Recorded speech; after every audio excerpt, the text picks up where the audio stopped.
گزشتہ جمعے میں ہم نے نبی اکرم صلی اللہ علیہ وآلہ وسلم کا نبوت والی زندگی کے 10 سال تک مختصر خلاصہ بیان کیا تھا۔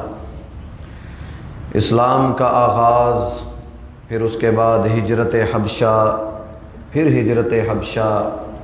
پھر اس کے بعد صحابہ کرام رضوان اللہ علیہم اجمعین کا اسلام کے لیے قربانیاں پیش کرنا، ماریں کھانا، پھر شیب ابی طالب کے اندر محصور ہو جانا، پھر حضرت عمر کا اور حضرت حمزہ کا اسلام قبول کرنا۔ گزشتہ جمعے میں ہم نے یہ بیان کیا تھا۔ 10 سال نبوت والی زندگی کے آپ احباب نے سنے۔ آج کے خطبہ جمعہ میں 11واں سال، 12واں سال اور 13واں سال، پھر اس کے بعد ہجرت کا سفر ہم انشاءاللہ اپنا آج کے خطبہ جمعہ میں بیان کریں گے۔ دعا ہے کہ اللہ تعالی مجھے صحیح معنوں میں بیان کرنے کی توفیق عطا فرمائے۔ اللہ کا ہم پہ یہ بہت بڑا احسان ہے کہ اللہ نے ہمیں اسلام کی نعمت دی ہے۔ ہم مسلمان ہیں، مسلمان گھرانے میں پیدا ہوئے۔ ساری نعمتیں ایک طرف، اور یہ اسلام کی نعمت ان سب نعمتوں سے بڑی نعمت ہے۔ اسلام کی نعمت کے بعد سب سے بڑا احسان اللہ کا ہم پہ یہ ہوا، ہمیں جناب محمد رسول اللہ صلی اللہ علیہ وسلم کا امتی بنایا۔ 10 سال کن حالات میں طائف میں ماریں کھاتے ہوئے، قربانیاں دیتے ہوئے، شہادتیں دیتے ہوئے، مائیں بہنیں، بھائی، احباب، صحابہ کرام 10 سال مکمل ہو چکے ہیں۔ اسی دوران حضرت عائشہ رضی اللہ تعالی عنہا کا نکاح اللہ کے رسول صلی اللہ علیہ وسلم سے ہوا۔ حضرت سودا بنت زمعہ رضی اللہ تعالی عنہا ام المؤمنین سودا، ان کا بھی نکاح 10 ہجری کے بعد اللہ کے رسول صلی اللہ علیہ وسلم کے ساتھ ہوا۔ لیکن اس کے بعد اللہ نے اسلام کے رستے کھولنے تھے۔ آپ کو خواب دکھا دیا گیا تھا کہ آپ بھی ہجرت کر جائیں گے، آپ بھی مکہ کو چھوڑ جائیں گے اور ایک ایسی بستی میں جائیں گے جہاں کھجوروں کی بستی ہے۔ اب یمامہ ایک شہر ایسا ہے، صحابہ کرام کہتے کہ اللہ کے رسول صلی اللہ علیہ وسلم سمجھا کرتے تھے کہ شاید یہ ہجرت یمامہ کی طرف ہوگی، مدینہ کا تصور میں بھی نہیں تھا۔ لیکن حج کے دنوں میں 11ویں سال، نبوت والی زندگی کے 11ویں سال حج کے دنوں میں 6 لوگ مدینہ سے حج کے لیے بیت اللہ میں آئے۔ اب اللہ کے رسول صلی اللہ علیہ وسلم دعوت کے اندر پابندیوں کے باوجود، معاشی بائیکاٹ کے باوجود، حالات کی سنگینیوں کے باوجود شیب ابی طالب سے جب نکلے تو اپنی دعوت کو اتنا ہی مؤثر کر کے، اتنی مضبوط کر کے اور اتنی ہی تیزی کے ساتھ آپ نے کام شروع کیا۔ تو جو بھی قبیلہ، جو بھی جس ملک سے آیا ہوتا، اللہ کے رسول صلی اللہ علیہ وسلم اس کے قریب چلے جاتے اور اس کو اسلام کی دعوت دیتے۔ تو یہ پہلی دفعہ یثرب سے، مدینہ سے آنے والے 6 لوگ اللہ کے رسول صلی اللہ علیہ وسلم ان کے پاس گئے، ان کو جا کے اسلام کی دعوت دی، ان کو بتایا کہ میں اللہ کا رسول ہوں، مجھے اللہ نے نبوت دی ہے، ایک اللہ پر ایمان لے آؤ۔ اب یہ 6 کے 6 لوگ ایک دوسرے کی آنکھوں میں دیکھنے لگے اور تعجب کرنے لگے کہ لگتا ہے یہ وہ شخص ہے جو مدینہ میں ہم یہودیوں سے سنتے تھے کہ ایک آخری نبی آئے گا۔ اب مدینہ کے اندر یہودی تانا دیا کرتے تھے باقی قبیلوں کو کہ ایک آخری نبی آئے گا اور ہم اس پہ ایمان لائیں گے، اور آپ حیران ہوں گے کہ یہودی مدینہ کے رہنے والے نہیں تھے، یہ مدینہ میں آ کر آباد ہوئے تھے۔ اور یہ آباد کیوں ہوئے تھے؟ ان کو بتایا گیا تھا کہ آخری نبی جو آئے گا وہ کھجوروں کی بستی میں آئے گا۔ یہ اس نیت سے مدینہ میں آ کے آباد ہوئے تھے کہ ہم اسلام لائیں گے، مسلمان ہو جائیں گے، لیکن ان کے اندر ضد، عناد، بغض اور کینہ اتنا، کیونکہ یہ انتظار کر رہے تھے کہ نبی جو ہے وہ بنو اسحاق کی لڑی سے آئے گا، لیکن اللہ نے جناب محمد رسول اللہ صلی اللہ علیہ وسلم کو بنو اسماعیل سے پیدا کر دیا۔ آج بھی دنیا کے یہودی یہ مانتے ہیں کہ محمد رسول اللہ صلی اللہ علیہ وسلم سچے نبی ہیں، لیکن ضد اور کینہ اور بغض کیا ہے؟ وہ کہتے ہیں یہ آنا تو بنو اسحاق سے چاہیے تھا، یہ بنو اسماعیل سے کیسے آ گئے؟ حالانکہ انہوں نے ہجرت کی تھی، مدینہ میں آ کے آباد ہوئے تھے، وہاں ان کا نظام تھا، جب جنگ ہوتی کسی قبیلے سے یہ ان کو یہ تانا دیتے تھے آخری نبی آئے گا ہم اس کے ساتھ مل کے تمہارے اوپر چڑھ دوڑیں گے، یہ تانے دیتے تھے۔ لیکن پھر بھی جب انہیں پتا چلا کہ آخری نبی اسماعیل علیہ السلام کی لڑی سے ہیں تو کینے میں بغض میں جل گئے، اتنے کڑ گئے کہ حتیٰ کہ انہوں نے انکار کر دیا اور اللہ کے سب سے بڑے دشمن اور باغی بن گئے۔ تو اب یہ 6 لوگ جو آئے تھے مدینہ سے ایک دوسرے کو دیکھنے لگے اور تعجب کرنے لگے کہ لگتا ہے یہ وہی نبی ہے جن کا یہودی ہمیں تانا دیتے ہیں، تو اس سے پہلے کہ وہ مسلمان ہو جائیں ہم پہلے اسلام قبول کر لیتے ہیں۔ تو ان 6 لوگوں نے مدینہ کے اندر سب سے پہلے اسلام قبول کیا۔ اللہ کے رسول صلی اللہ علیہ وسلم نے ان کو اس گھاٹی میں ملاقات کی، آپ نے فرمایا اگلے سال آؤ گے؟ تڑپ تھی نا کہ میرے ساتھی بن گئے ہیں، صحابی بن گئے ہیں، آپ کہتے اگلے سال آؤ گے؟ انہوں نے وعدہ کیا کہ ہم آپ سے وعدہ کرتے ہیں ہم اگلے سال دوبارہ آئیں گے حج کے دنوں میں۔ اللہ کے رسول صلی اللہ علیہ وسلم اپنے دعوت کے کام کو جاری کیے ہوئے اگلے 12ویں سال مدینہ سے 12 لوگ پھر آئے۔ اب ان 12 میں سے 5 وہ تھے جو پہلے مسلمان تھے، اب 7 نئے مسلمان ہونے کے لیے مدینہ سے، جن کو ان صحابہ کرام نے، جن میں اسعد بن زرارہ بھی ہیں اور صحابہ کرام، ان صحابہ نے ان کو دعوت دی اور 7 لوگوں کو مسلمان کر کے اپنے ساتھ لے آئے۔ اللہ کے رسول صلی اللہ علیہ وسلم، حضرت ابوبکر صدیق اور صحابہ کرام حج کے دنوں میں اللہ کے رسول یثرب سے آنے والوں کو ڈھونڈ رہے تھے کہ مجھ سے وہ وعدہ کر کے گئے تھے تو وہ ضرور آئے ہوں گے۔ تو اللہ کے رسول صلی اللہ علیہ وسلم کی نظر پڑی تو ان 12 افراد پر، ان 7 لوگوں نے پھر کلمہ پڑھا، 12 افراد یہی مسلمان ہونے والے، یثرب سے آنے والے۔ ابھی دنیا میں اسلام کہیں دور نہیں گیا، ابھی صرف مکہ کے اندر ہے، بات باہر نکلی تھی، لیکن اسلام، مسلمان دنیا کے اندر ابھی نہیں نکلے تھے۔ پہلی دفعہ یثرب کے اندر دین پہنچا، مسلمان پہنچے، پھر وہ 12 افراد کی شکل میں واپس آئے۔ 12ویں سال اللہ کے رسول صلی اللہ علیہ وسلم نے ان کے ہاتھ کے اوپر بیعت کی۔ وہ بیعت کس بات پہ تھی؟ شرک نہیں کرو گے، زنا نہیں کرو گے، قتل و غارت نہیں کرو گے، اپنی بیٹیوں کو زندہ درگور نہیں کرو گے، اللہ کے احکام پہ عمل کرو گے اور دعوت کا کام کرو گے۔ یہ بیعت عقبہ کہلائی کہ وہ بیعت جو اللہ کے رسول صلی اللہ علیہ وسلم نے عقبہ کی گھاٹیوں کے اندر بیٹھ کے 12 مدینہ سے آنے والے لوگ، ان کے ہاتھ پہ آپ نے بیعت کی، اور وہ جب چلے گئے، جانے لگے تو کہنے لگے اللہ کے رسول صلی اللہ علیہ وسلم اب ہمارا ایمان تو مضبوط ہو چکا ہے، ہم چاہتے ہیں کہ اس دین کو مدینہ کے ہر گھر میں داخل کر دیں، ہم اس دعوت کو ہر سینے میں داخل کر دیں۔ آپ اس کے لیے ایسا کریں، ہمیں ایک اپنا کوئی ایسا نمائندہ دے دیں، ایک مسئول دے دیں، ایک ذمہ دار دے دیں جو ہمیں اللہ کی طرف بلائے، ہم اس کے ساتھ مل کے، اس کے بازو بن کے ہم مدینہ کے اندر اپنے کام کو کھڑا کریں۔ اللہ کے رسول صلی اللہ علیہ وسلم نے مصعب بن عمیر رضی اللہ تعالی عنہ کو بلایا۔ آپ نے فرمایا مصعب یہ پہلا سفیر اسلام کا، پہلے ایمبیسیڈر دنیا کے اندر اسلام کی نمائندگی کرنے کے لیے مکہ سے جانے والے پہلے انسان حضرت مصعب بن عمیر رضی اللہ تعالی عنہ، بڑے جلیل القدر صحابی ہیں۔ اللہ کے رسول صلی اللہ علیہ وسلم کہا کرتے تھے کہا لوگوں میں نے مصعب کو دیکھا ہے، میں نے مکہ میں دیکھا، اس کی ماں اس سے اتنی محبت کرتی ہے کہ حضرمی جوتے جو بڑے بڑے سردار پہنتے ہیں وہ اپنے بیٹے کو پہنایا کرتی تھی، بہترین بالوں والا اور خوبصورت چہرے والا اور خوبصورت لباس، 200 درہم کا ایک جوڑا پہننے والے مصعب بن عمیر رضی اللہ تعالی۔ اسلام کی نعمت جب مل گئی، مالا مال ہو گئے، اسلام آ گیا، تو یہی مصعب جیل کے اندر تھے۔ اللہ کے رسول صلی اللہ علیہ وسلم کے پاس آئے تو صحابہ کہتے ہماری شرم سے، ان کی غیرت کو دیکھ کے، ان کا ایمان دیکھ کے ہمارے سر جھک گئے۔ سر کیوں جھک گئے؟ کہ یہ وہ مصعب تھا جو مکہ میں چلتا تھا تو خوشبوئیں بکھیرتا تھا، اور آج یہ وہ مصعب ہے جس کے جسم پہ قمیض ہے اور اس کو بھی پیبند لگے ہوئے۔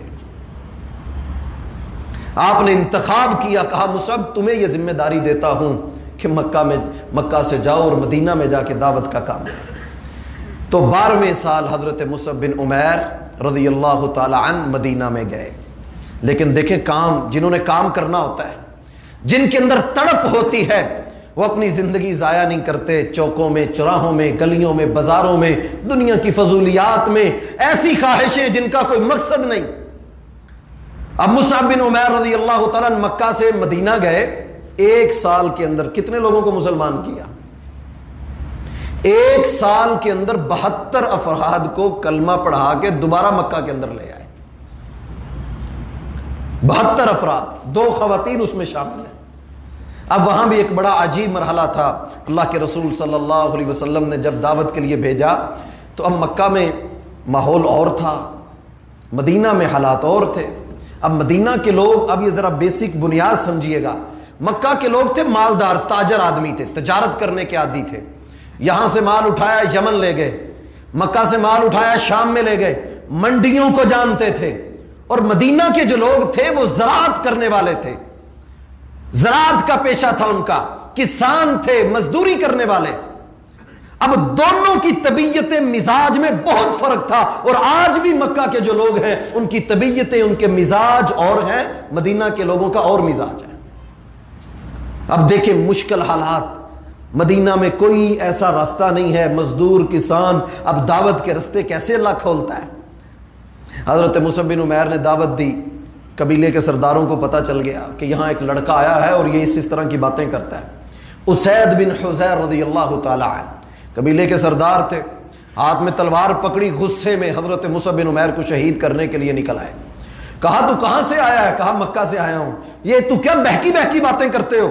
کہا 2 منٹ بات سن لیں، مختصر وقت، 2 چند نصیحتیں کروں گا، اگر سمجھ آئے تو مان لینا، اگر نہ سمجھ آئے تو چھوڑ دینا۔ اسید نے کہا اچھا 2-3 باتیں چلو بیان کرو۔ اب مصعب بن عمیر کے پاس دعوت دینے کے لیے کوئی لمبی چوڑی دلیلیں نہیں ہیں، اللہ کا قرآن دلیل ہے۔ قرآن کی تلاوت شروع کر دی،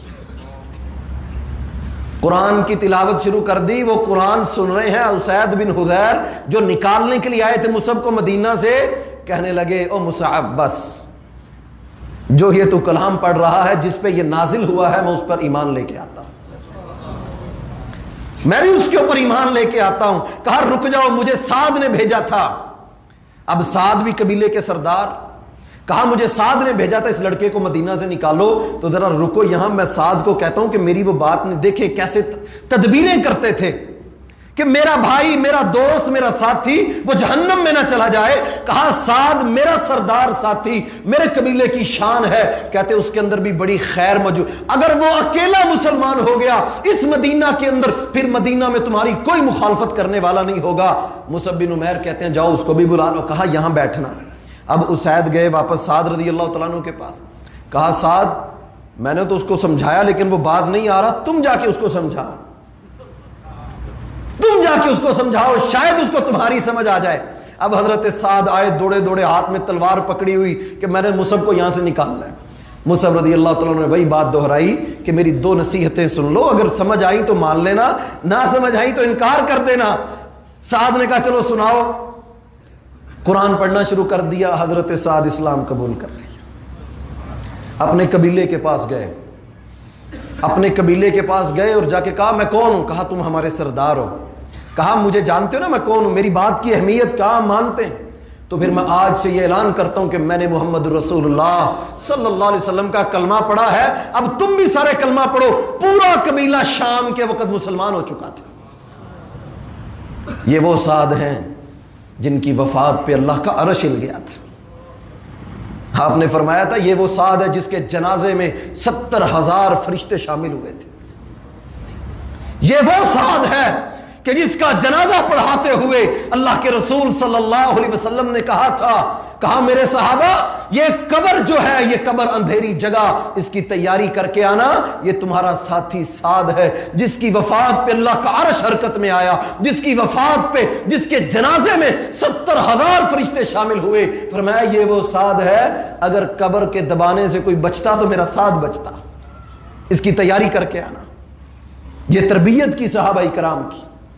اور کہا کرتے تھے عمرہ کرنے کے لیے جب یہ جاتے ہیں نا مکہ کے اندر، حضرت سعد بن معاذ رضی اللہ تعالیٰ عمرہ کرنے مکہ میں جاتے تو ابو جہل روک لیتا، کہتے تمہیں شرم نہیں آتی کہ تم نے ہمارے بھگوڑوں کو، وہ بھگوڑے بولتے تھے، ہم سے بھاگے ہوئے لوگوں کو پناہ دے دی ہے؟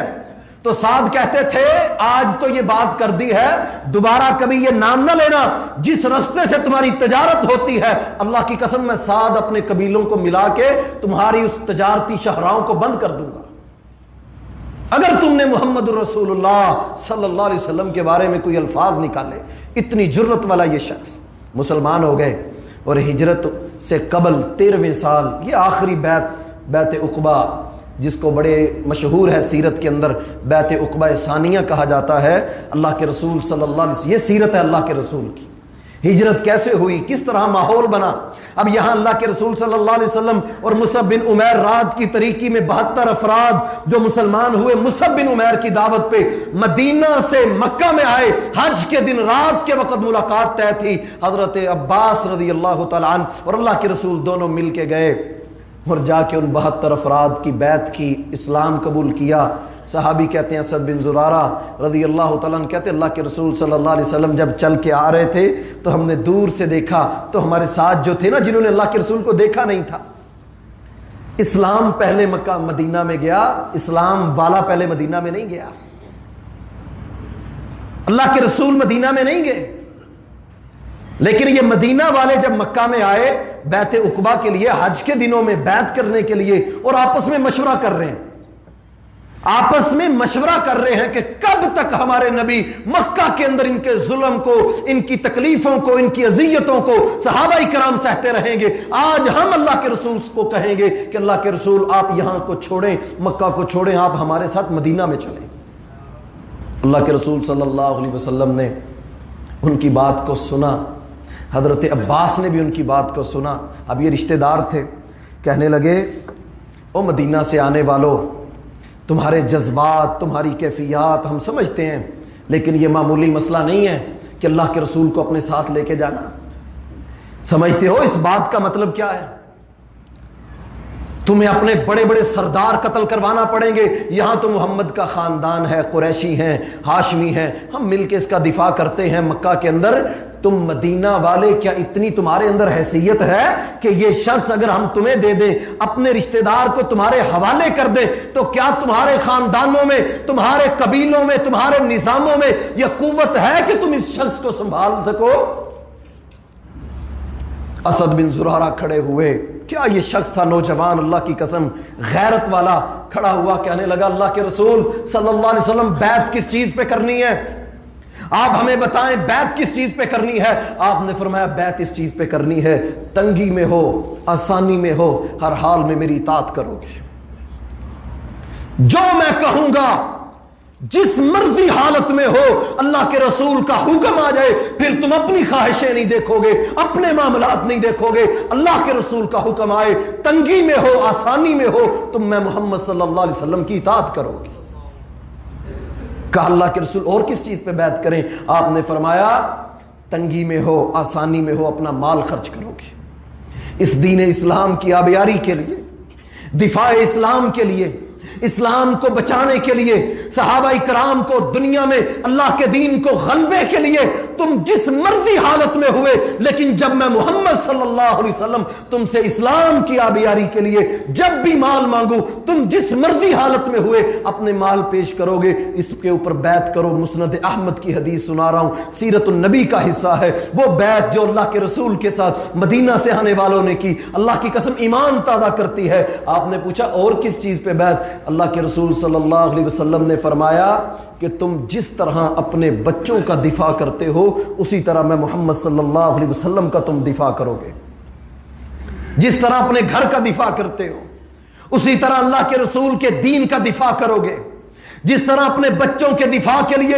ہر ایک سے لڑ پڑتے ہو، اسی طرح اللہ کے دین کو غالب کرنے کے لیے تم بھی کھڑے ہو جاؤ گے، لڑو گے۔ یہ 5 چیزوں پر صحابہ کرام نے اللہ کے رسول کے اوپر ہاتھ پہ ہاتھ رکھ کے کہا، تنگی میں ہوں گے آسانی میں اطاعت کریں گے، اللہ کے رسول مال مانگیں گے ہم مال بھی پیش کریں گے، اللہ کے رسول آپ سمجھتے ہیں لوگ ہمیں ملامت کریں گے، ہمیں لوگ تانے دیں گے، ہم کسی ملامت کرنے والے کی پرواہ نہیں کریں گے، ہم اپنے بچوں سے زیادہ اللہ کے رسول صلی اللہ علیہ وسلم آپ کا دفاع کریں گے۔ جب یہ بیعت ہونے لگی تو پھر اسد بن زرارہ کھڑے ہوئے، کہا رک جاؤ، بیعت تو کر رہے ہو لیکن میں ایک بات دوبارہ دہرانا چاہتا ہوں، اس بیعت کو دوبارہ دہرانا چاہتا ہوں۔ کہا کیا ہے؟ ہم نے سن لیا اللہ کے رسول چاہتے ہیں تنگی میں ہو آسانی میں اطاعت کرو گے، مال خرچ کرو گے، اپنے گھروں سے زیادہ اللہ کے دین کے دفاع کے لیے اپنے آپ کو پیش کرو گے، آپ نے آپ کو عرب سے ٹکرانے کے لیے تیار رکھو۔ یہ 5 چیزوں پر بیعت ہونے لگی تو اسد بن زرارہ کھڑے ہوئے، کہا رک جاؤ، بیعت تو کرنے لگے ہو لیکن تمہیں پتا ہے اس بیعت کا مطلب کیا ہے؟ جانتے ہو اس بیعت کا مطلب کیا ہے؟ کہا کیا مطلب اس بیعت کا؟ کہا سعد رضی اللہ تعالیٰ عنہ نے کہا اللہ کی قسم تمہیں اللہ کے دین کے لیے، اللہ کے رسول کے دفاع کے لیے اپنے بیٹے قتل کروانا پڑیں گے۔ جاؤ جا کے سیرت النبی کی کتابیں اٹھا کے دیکھو، اسعد بن زرارہ نے وہ بیعت جو صحابہ کر چکے تھے اس بیعت کو دوبارہ دہرایا۔ کہا جانتے ہو اس بیعت کا مطلب کیا ہے جو تم یہ بات کر رہے ہو کہ ہجرت کر کے مکہ چھوڑ کے مدینہ میں آ جاؤ، ان کے نظاموں سے نکل کے ہم دفاع کریں گے۔ اس دفاع کا مطلب جانتے ہو؟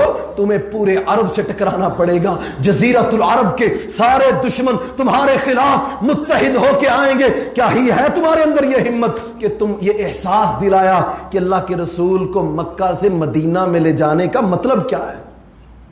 لیکن قربان جاؤں صحابہ کرام پہ، اللہ اکبر، کیا انہوں نے حق ادا نہیں کیا اس بیعت کا؟ کیا حق ادا نہیں کیا انہوں نے؟ کیا اپنے گھر پیش نہیں کر دیے انہوں نے؟ کیا اپنے بیٹے، ماں نے اپنے بیٹے پیش نہیں کیے پھر اللہ کے دین کو بچانے کے لیے؟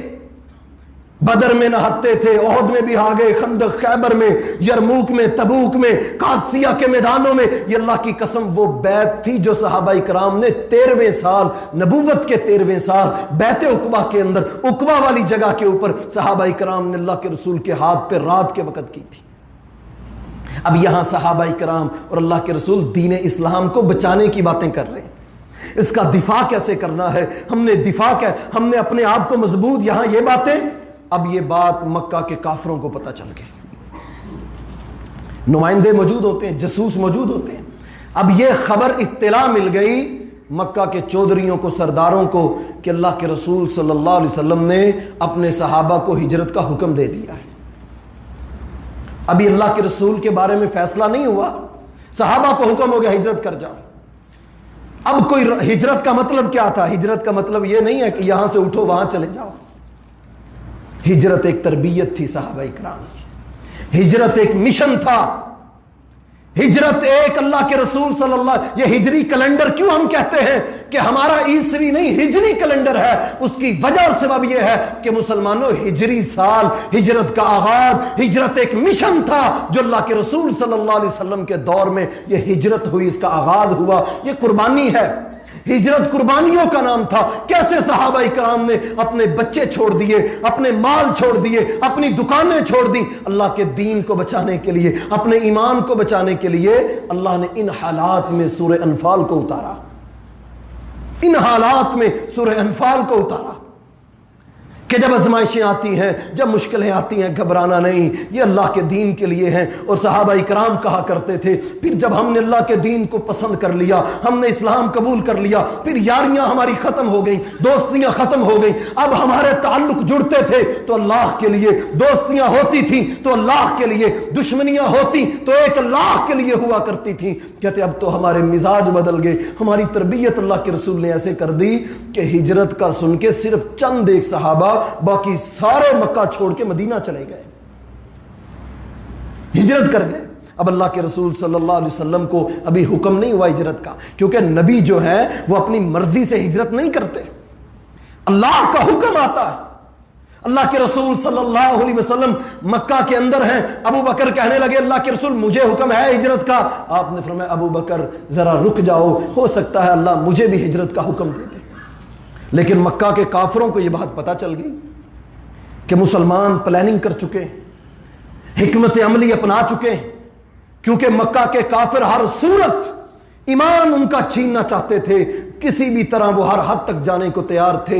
مکہ کے کافروں نے پھر اپنی پارلیمنٹ کا اجلاس بلایا دار الندوہ کے اندر، یہ ان کی اسمبلی تھی مکہ کے کافروں کی، جہاں بڑے بڑے سردار جمع ہو کے بڑے بڑے فیصلے کرتے تھے۔ اب یہ دار الندوہ میں سارے ابو جہل اتبا بڑے بڑے کافر جمع ہو گئے اور آپس میں مشاورت کرنے لگے کہ اب ہمیں کیا کرنا چاہیے، یہ تو ہمارے ہاتھ سے نکلتے جا رہے ہیں، یہ تو ایک ایک کر کے مکہ چھوڑتے جا رہے ہیں، ان کی قیادت یہاں ہے، ان کے ذمہ دار یہاں ہیں، ان کے بڑے لوگ یہاں ہیں، ہمیں ابھی سے کوئی کرنا چاہیے، ورنہ اگر یہ ہمارے ہاتھوں سے نکل گئے تو ہماری سرداریاں، ہمارے نظام ختم ہو جائیں گے۔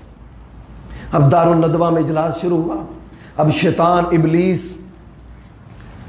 بڑے بزرگ کی شکل اختیار کر کے جبہ شبہ پہن کے انسانی شکل میں آ گیا، کہا مجھے پتہ چلا ہے تم محمد کے بارے میں صلی اللہ علیہ وسلم کوئی فیصلہ کرنے لگے ہو، تو میں بھی اہل نجد کا ایک بزرگ ہوں، میرا بھی وہی مسئلہ ہے جو تمہارا مسئلہ ہے۔ دار الندوہ پارلیمنٹ، اللہ کے دشمنوں کی، کافروں کی، اللہ کے رسول کے خلاف آپس میں میٹنگیں کرنے لگے ہیں۔ اللہ نے قرآن اتارا وَإِذْ يَمْكُرُ بِكَ الَّذِينَ كَفَرُوا لِيُثْبِتُوكَ أَوْ يَقْتُلُوكَ أَوْ يُخْرِجُوكَ وَيَمْكُرُونَ وَيَمْكُرُ اللَّهُ وَاللَّهُ خَيْرُ الْمَاكِرِينَ۔ اے نبی صلی اللہ علیہ وسلم، یہ آپ کے خلاف دار الندوہ کے اندر جمع ہو کر مختلف تدبیریں کر رہے ہیں کہ ہم نے کیسے دعوت کو روکنا ہے، کیسے جہاد کے مشن کو روکنا ہے، کیسے ہم نے ان کی بڑھتی ہوئی قوت کو، ان کی اجتماعیت کو روکنا ہے۔ اے اللہ کے نبی صلی اللہ علیہ وسلم، آپ کا رب آپ کو اطلاع دیتا ہے دار الندوہ کے اندر وہ جمع ہو چکے ہیں اور ان عنوانات پر ایجنڈا پیش کر کے وہ بحث کر رہے ہیں۔ وہ ایجنڈا کیا تھا؟ او لیثبتوک۔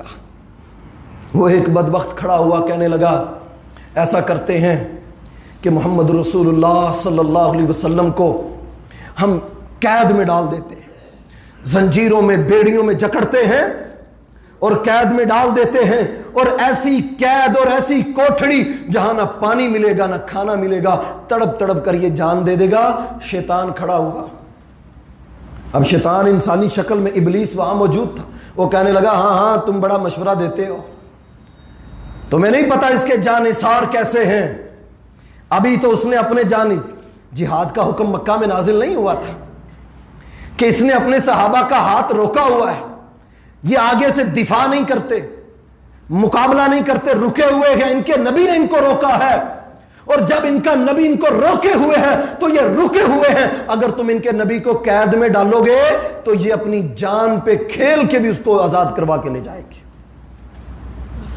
تمہارا یہ مشورہ غلط ہے۔ اللہ قرآن اتارتے ہیں لیثبتوک، ان میں سے ایک نے مشورہ دیا ان کو قید میں ڈال دو، او یقتلوک او یخرجوک، ایک کہنے لگا ایسے کرتے ہیں، ان کو قید میں اگر نہیں ڈال سکتے ان کو مکہ سے نکال دیتے ہیں کہ بھی آپ جہاں مرضی جاؤ۔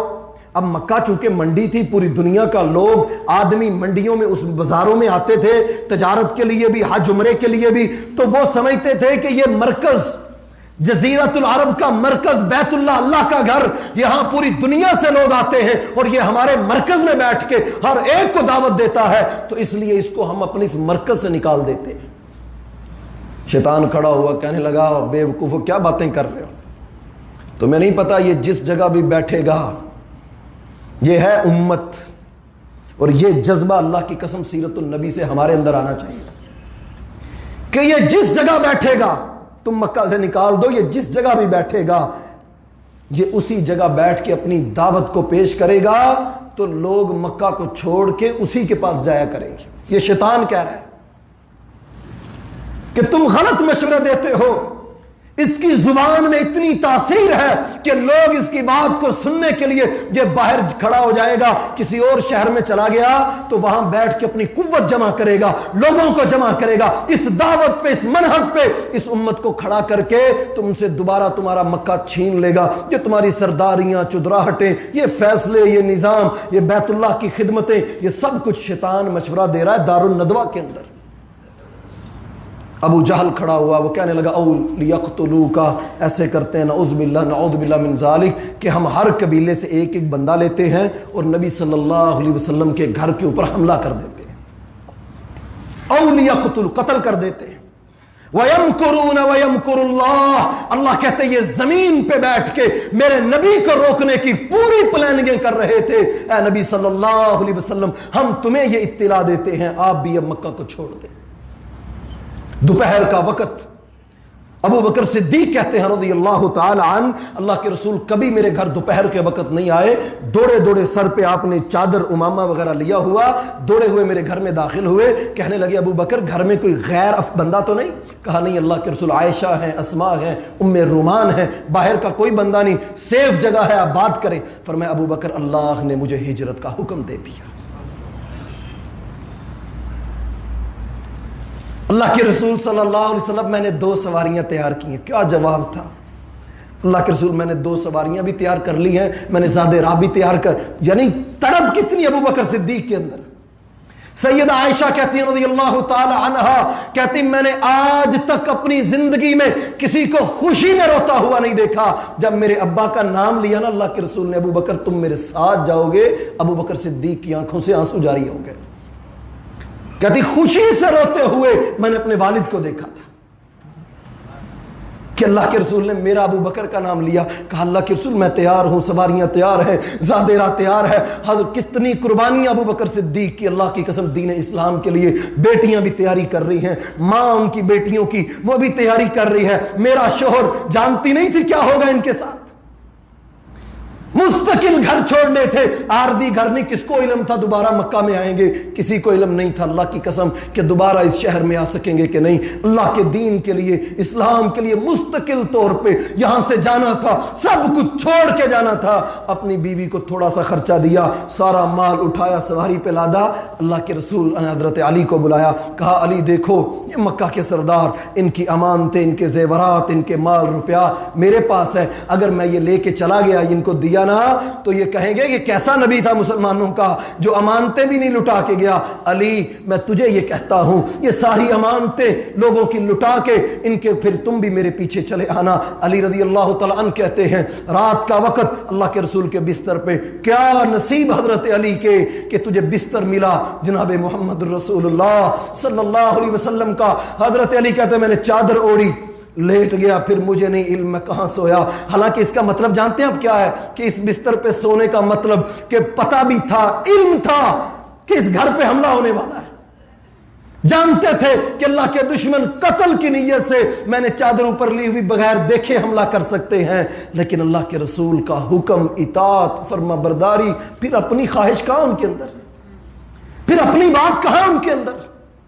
حضرت علی جانتے تھے میرے ساتھ کیا ہوگا، لیکن اللہ کے رسول کا حکم تھا علی یہ بستر پہ سو جاؤ۔ رات کے وقت فاغشیناہم، اللہ نے قرآن اتارا، یہ سورہ توبہ، یہ سورت توبہ جہادی سورت، سورہ انفال جہادی سورت۔ اللہ نے جہاد کی صورتیں مکہ سے ہجرت کرتے ہوئے اتار کے مسلمانوں کی تربیت کی کہ دیکھو اللہ کے دین کے لیے ایک جیسے حالات نہیں آتے، کبھی بڑی آسانیاں آتی ہیں، کبھی پابندیاں ہیں، کبھی مسائل کا سامنا ہے۔ اور آج بھی اللہ کی قسم جس طرح دارالندوہ کے اندر کافر بیٹھ کے اسلام کو روکنے کی سازشیں کرتے تھے، آج بھی دنیا کے وائٹ ہاؤس میں چلے جائیں، بڑے بڑے ان کی اسمبلیوں میں، وہاں بھی بننے والے ایجنڈے، وہاں بھی بننے والے قانون اللہ کی قسم سارے اسی لیے ہیں کہ دعوت محمد کو، روح محمد کو اس امت سے نکالا جائے، اس نبوی منہج کو ختم کر کے ایسی امت کو، ایسی جماعتوں کو، ایسی تنظیموں کو ختم کیا جائے جو امت کو کھڑا کرتی ہے، جو سیرت کی بات کرتی ہیں۔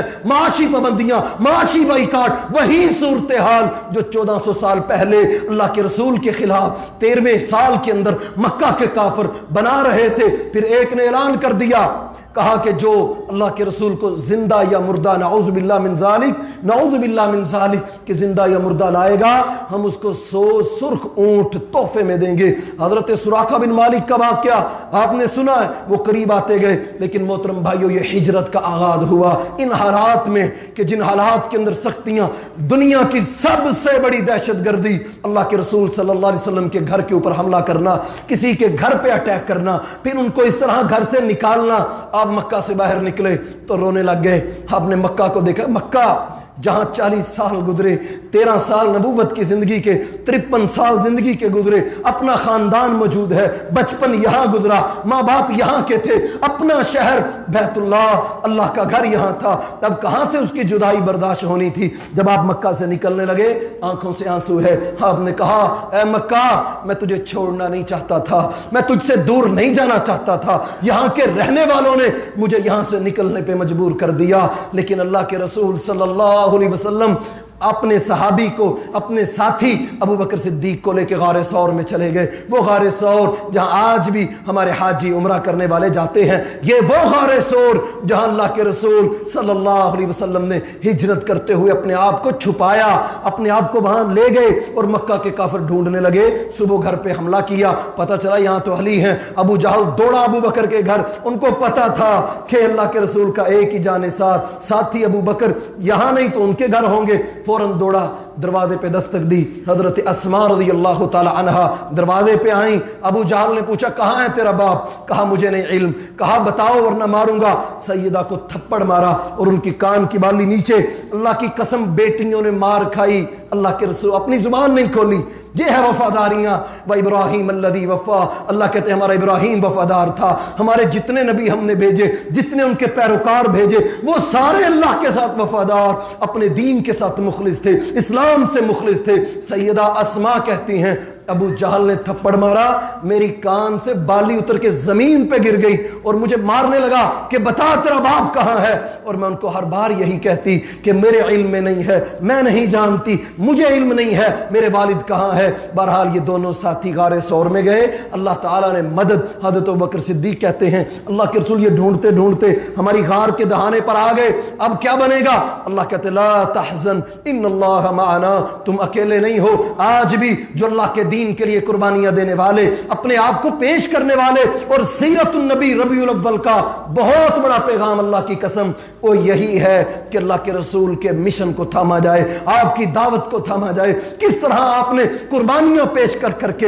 اس امت کو بتایا کہ یہ حالات بھی آ جائیں تب بھی اپنے ایمان کے بچاؤ، اپنے اسلام کو بچاؤ۔ صحابہ کرام کہتے ہیں اللہ کے رسول صلی اللہ علیہ وسلم کے غار کے دہانے پہ دشمن پہنچ چکے تھے، آپ کہنے لگے کہ ابو بکر غم نہ کر، کہ اللہ کے رسول اگر یہ اپنے قدموں کو دیکھ لیں، اگر اپنے قدموں کو دیکھ لیں تو ہم ان کو نظر آ جائیں گے۔ آپ نے فرمایا لا تحزن ان اللہ معنا، ابو بکر غم نہ کر، ہمارے ساتھ ہمارا رب ہے۔ اللہ کے رسول صلی اللہ علیہ وسلم نے ہجرت کی، سراقہ پیچھے آئے، گھوڑا زمین میں دھنسا، پھر آئے تو اللہ کے رسول صلی اللہ علیہ وسلم کے اوپر اپنے آپ کو ڈال لیتے ابو بکر۔ آپ کہا کرتے ابو بکر یہ کیا کرتے ہو؟ کہ اللہ کے رسول مجھے اپنی جان کی پرواہ نہیں، آپ کی جان کی، وہ اگر کوئی نیزہ مارے، کوئی تیر مارے تو میری کمر پہ لگے، آپ کو نہ لگے۔ یہ محبت کا انداز، اللہ کی قسم یہ سیرت ہے، یہ اللہ کے رسول سے محبت کا انداز کہ ہم اپنے آپ کو دیکھیں، ہمارے اندر کتنی تڑپ اسلام کی، کتنی محبت اللہ کے رسول کی۔ کیا یہ جذبے ہیں جو صحابہ کرام میں تھے؟ اسی طرح آگے ہجرت کرتے ہوئے حضرت صہیب نے ہجرت کی، حضرت عمر بن خطاب نے ہجرت کی، حضرت ابو سلمہ نے ہجرت کی، کتنے صحابہ کرام، ہر ایک کی اپنی اپنی داستان ہے۔ لیکن محترم بھائیو ہمارا موضوع سیرت النبی ہے صلی اللہ علیہ وسلم۔ سیرت النبی کے اندر ہجرت تک کا یہ سفر کہ آپ نے سراقہ بن مالک کو کہا سراقہ وہ کیا منظر ہوگا کہ جب تیرے ہاتھ میں کنگن ہوں گے۔ وہ سراقہ اب کہاں سے سراقہ آئے، کہاں جانا ہے؟ بدلہ لینے، سرخ اونٹوں کو پکڑنے۔ اللہ کے رسول صلی اللہ علیہ وسلم نے سراقہ بن مالک رضی اللہ تعالی عنہ کو امان دی کہ ہم جب دوبارہ دیکھیں، یہ ہے اعتماد، مکہ چھوڑ دیا، گھر چھوڑ دیا، پھر بھی اعتماد کتنا مضبوط، اللہ کے رسول کی بات پہ یقین کتنا مضبوط۔ آپ نے فرمایا سراقہ کیا وہ منظر ہوگا جب کیسر کے خزانوں کے کنگن تیرے ہاتھوں میں ہوں گے۔ کیا صحابی نے کہا اللہ کے رسول آپ تو مکہ چھوڑ کے جا رہے ہیں، آپ تو اپنی جان بچا رہے ہیں، آپ کے اوپر تو انعام رکھ دیا گیا، اب آپ یہ کہہ رہے ہیں نہیں، صحابہ کرام کہتے تھے کہ اللہ کے رسول نے جو کہہ دیا، مکہ کے لوگ مذاق اڑاتے تھے، لیکن اللہ کے رسول کی نکلی ہوئی بات، وہ کہتے دنیا ادھر کی ادھر ہو جائے، لیکن اللہ کے رسول نے کہہ دیا، کیا مجال کہ یہ غلط ہو جائے۔ یہ ایمان، یہ سیرت، یہ ربیع الاول کا پیغام ہے۔